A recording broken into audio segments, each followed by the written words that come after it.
Kirk Douglas once said that someone asked him a question he'd never really considered before. Who are the 5 people you love the most? Not the greatest actors, not the biggest box office draws. The people who actually mattered. And what surprised him wasn't how long it took to answer. It was how fast the names came rushing back.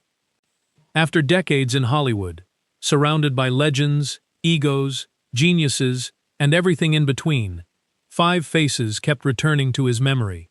Not because of their fame, because of who they were when the cameras weren't rolling. The first name that came to mind was Burt Lancaster. Most people assumed the two of them were rivals, and honestly, they weren't wrong. 2 tough guys, similar era, competing for similar roles. The press loved stoking that fire. But what Kirk remembered wasn't the competition. It was the respect.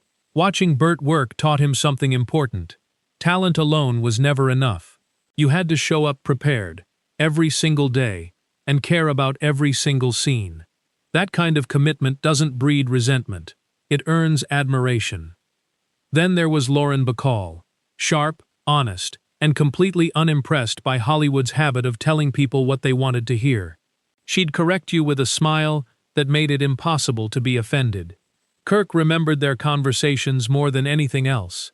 Not about movies, but about books, family, and the strange ride this business takes you on.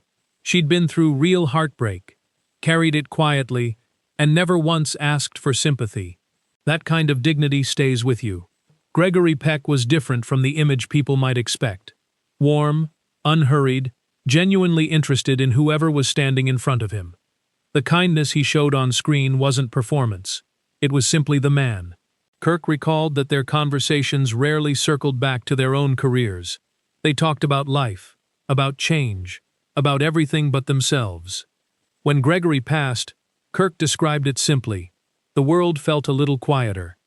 John Wayne was someone Kirk disagreed with, often and openly. Their political views couldn't have been more different, and neither of them was particularly interested in converting the other. So they found something better to talk about. The early days, old stories, the kind of laughter that fills a room without effort. What Kirk admired most was Wayne's loyalty. If you were his friend, he stood by you. Full stop. Friendship, Kirk realized, never required agreement. And then there was Frank Sinatra. Larger than life the moment he walked through a door, though not because he demanded attention, it simply followed him. What Kirk remembered wasn't the voice, as extraordinary as it was. It was the evenings, the stories that got a little better each telling, the way Frank made everyone around him feel like the night was worth savoring. And now, looking back, Kirk wished he'd understood in the moment just how rare that was.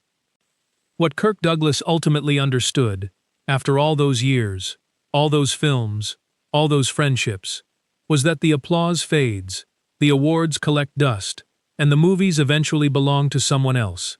But the people who shaped you, they never really leave. Don't wait to tell someone they matter. One day the table gets a little emptier, and all you're left with is the memory of a night you didn't appreciate enough while it was happening. If this story moved you, hit like and subscribe.